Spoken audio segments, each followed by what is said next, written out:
साक्षी अब संजीवनी एनजीओ की काउंसलर बन चुकी थी, पर दिल के अंदर एक तूफान अब भी अधूरा था।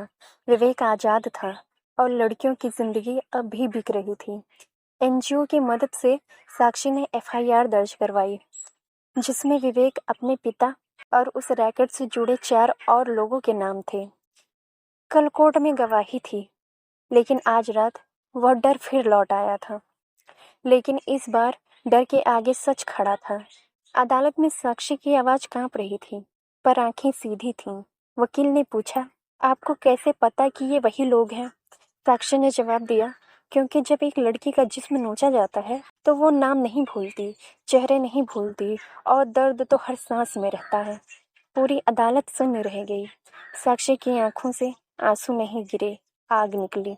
अगले दिन हर न्यूज चैनल पर हेडलाइन थी, एक लड़की जिसने खुद को नहीं, समाज को बचाया। 16 साल की उम्र में बिकी, 19 की उम्र में बनी मिसाल। विवेक और उसकी गिरोह की गिरफ्तारी ने तहलका मचा दिया। लोग साक्षी को हीरोइन कहने लगे, पर उसने सिर्फ इतना कहा, मैं वो आईना हूँ जिसमें हर लड़की अपना बचपन देखती है, और मैं अब वो आईना कभी टूटने नहीं दूंगी।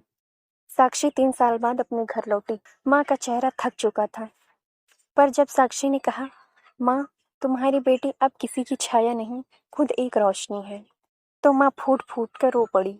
वो आंसू अपराध बोध के नहीं, गर्व के थे। अब साक्षी पूरे राज्य में सेमिनार करती, एनजीओ की नई शाखाएं खोल रही थी। वो लड़कियों की कानूनी, मानसिक और आर्थिक मदद दे रही थी। उसी कोठे के सामने एक बोर्ड लगा है, यहाँ अब रोशनी रहती है, परछाइयाँ नहीं। जब साक्षी समाज की आंखों में नायक बनी, तब कुछ लोग कानों में जहर भरने लगे।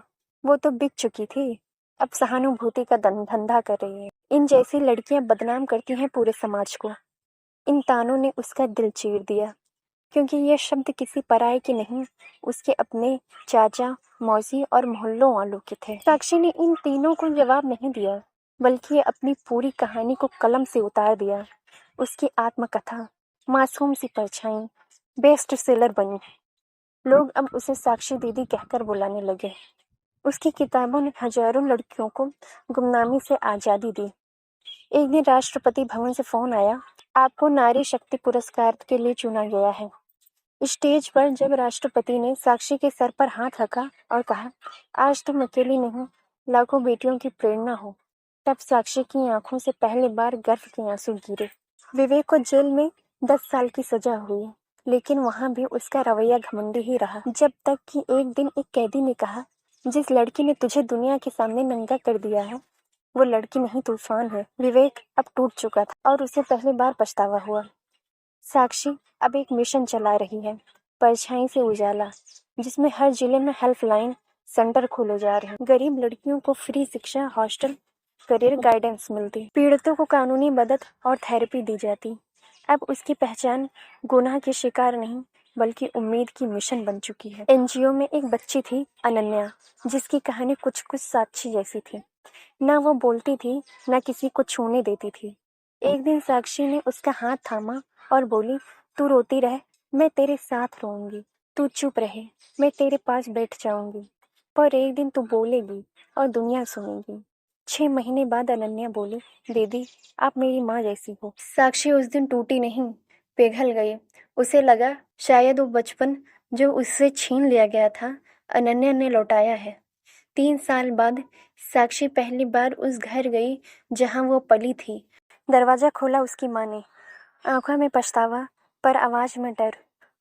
तू अब क्यों आई है? साक्षी ने धीरे से जवाब दिया, मैं वो लड़की नहीं जो तुमने खो दी थी। अब मैं वो औरत हूँ जो दूसरे को लौटा रही है, और आज मैं तुम्हारा माफ करना लौटा गई। माँ के आंसू किसी जवाब से बेहतर थे। एक युवक था, राहुल, जो एनजीओ में वकील था। साक्षी की ताकत से प्रभावित था, पर कभी पास नहीं आया। एक दिन उसने कहा, मैं तुमसे प्यार करता हूँ, पर तुम्हारा अतीत मेरा नहीं बदल सकता। साक्षी मुस्कुराई, और मेरा वर्तमान तुम्हारा सम्मान नहीं घटा सकता। लेकिन मैं शादी नहीं करूँगी। मेरा जीवन अब किसी एक के लिए नहीं, हजारों के लिए है। राहुल ने झुककर उसका हाथ चूमा, तुम्हारा निर्णय ही तुम्हारी सबसे बड़ी ताकत है। यूएन वुमन एम्बेसडर चुना गया। अंतर्राष्ट्रीय मंच पर उसने कहा, मैं साक्षी हूँ, उस सिस्टम की गवाही जहाँ लड़कियों को बेचा जाता है। पर मैं अब साक्षी नहीं, फैसला हूँ, हर उस मासूम के लिए जो परछाई में जी रही है। भीड़ में तालियों के साथ कई आंसू थे जो सिर्फ भावनाओं के नहीं, क्रांति के प्रतीक बन चुके थे। साक्षी अब किताबें नहीं लिखती, जिंदगी के पन्नों पर काम करती है। हर बच्ची जिसे वो बचाती है उसे एक नाम देती है, एक सपना देती है, एक आवाज देती है। कभी मैं बेची गई थी, आज मैं खुद को बांट रही ताकि कोई और ना बिके।